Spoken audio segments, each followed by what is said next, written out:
नमस्कार दोस्तों, मैं राजू सिंह। आज हमारा मुद्दा यह है कि आखिर कहां गई हमारी वैक्सीन।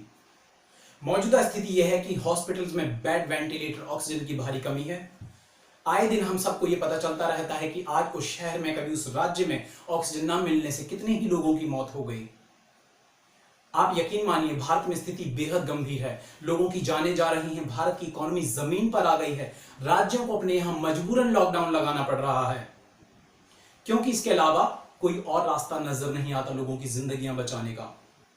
वैज्ञानिकों के अनुसार यह वायरस स्थायी रूप से लोगों के जीवन में प्रभाव डालता रहेगा और इसके जाने का अभी तो फिलहाल कोई रास्ता नजर नहीं आ रहा, सिवाय इसके कि हम अपनी आबादी को जल्दी से जल्दी वैक्सीन लगाएं, तभी इससे बचा जा सकता है। शुरुआत में यह वायरस शहरों तक सीमित था, अब यह स्थिति है कि गांवों तक पहुंच चुका है, जबकि हमारे देश में मेडिकल सुविधाएं शहरों की अपेक्षा गांवों में ना के बराबर हैं। इस वायरस की पहली लहर ने कई लोगों की जिंदगियों को निगल लिया। दूसरी लहर से हालात इतने भयावह हो गए कि शमशान घाटों, कब्रिस्तानों में जगह नहीं है कि मरने वालों का अंतिम संस्कार कैसे किया जाए। दूसरी लहर खत्म भी नहीं हुई है कि सरकार और वैज्ञानिकों ने चेतावनी दी है कि इसकी तीसरी लहर भी जल्द ही आएगी और इसका इस बार निशाना ज्यादा बच्चे होंगे।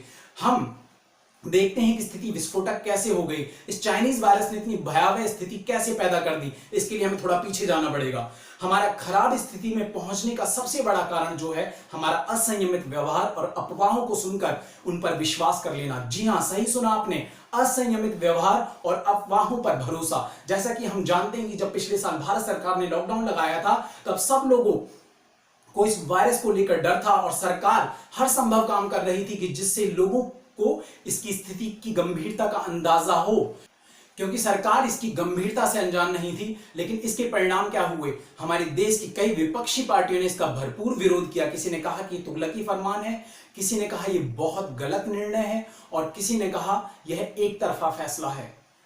कुछ एक विपक्षी नेताओं और लोगों ने तो लॉकडाउन लगाए जाने को शाहीन बाग को खाली कराए जाने से भी जोड़ दिया।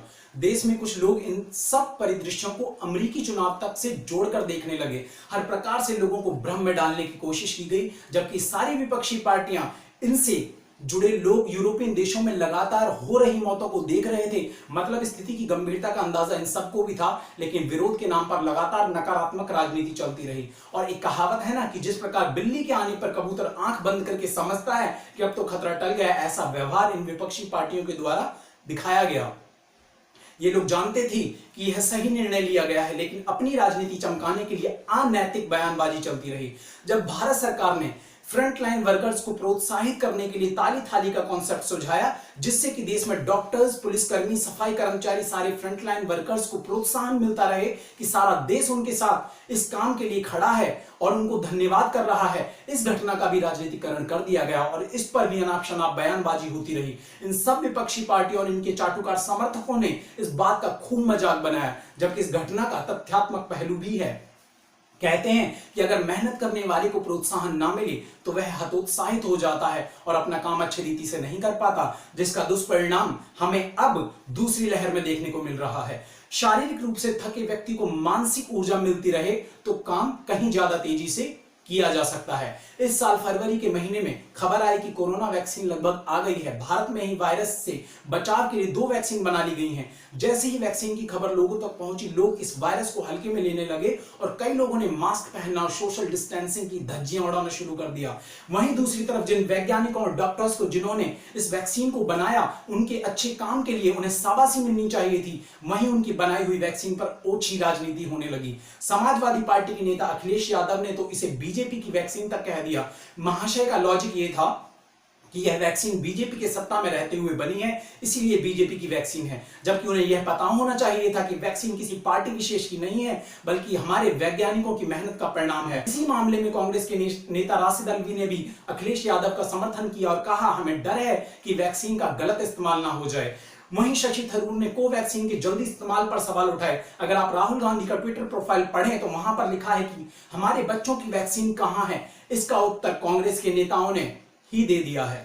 देश में वैक्सीन के प्रति सोशल मीडिया, व्हाट्सएप, अन्य माध्यमों पर तरह तरह की अफवाहें और भ्रामक खबरें उड़ाई जाने लगी। कुछ ने कहा कि इसमें चर्बी मिली हुई है और किसी ने कहा कि इसको लगवाने के बाद प्रजनन क्षमता भी प्रभावित होगी। मतलब आप अंदाजा लगाइए कि हमारे देश भारत में लोग मर रहे हैं क्योंकि उनको वैक्सीन नहीं लग पाई।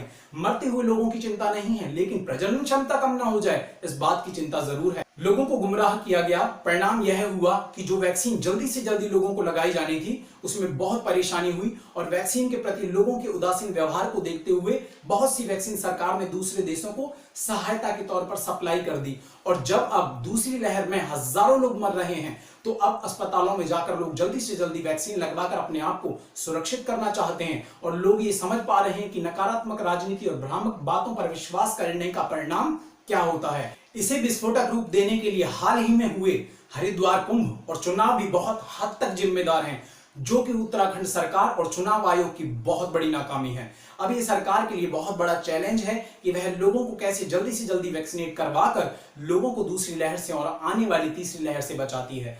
मैं रूट हिंदी की तरफ से आप सभी से निवेदन करता हूं कि आप वैक्सीन जरूर लगवाएं ताकि आप और आपका परिवार सुरक्षित रहे। हमारा देश जल्द से जल्द इस परिस्थिति से बाहर निकले। भ्रामक बातों पर जरा भी भरोसा ना करें और किसी भी खबर की जड़ तक पहुंचने के लिए जिम्मेदार मीडिया स्रोतों का सहारा लें। अगर आपको ये जानकारी पसंद आई है तो इस वीडियो को लाइक करें, अपने दोस्तों के साथ शेयर करें, साथ ही हमारे चैनल रूट हिंदी को सब्सक्राइब करें और अन्य वीडियो नोटिफिकेशन के लिए बेल आइकन को दबाएं। और आप कमेंट बॉक्स में सुझाव देकर बताएं कि आपको यह वीडियो कैसा लगा और आप किन विषयों पर वीडियो देखना चाहते हैं। धन्यवाद।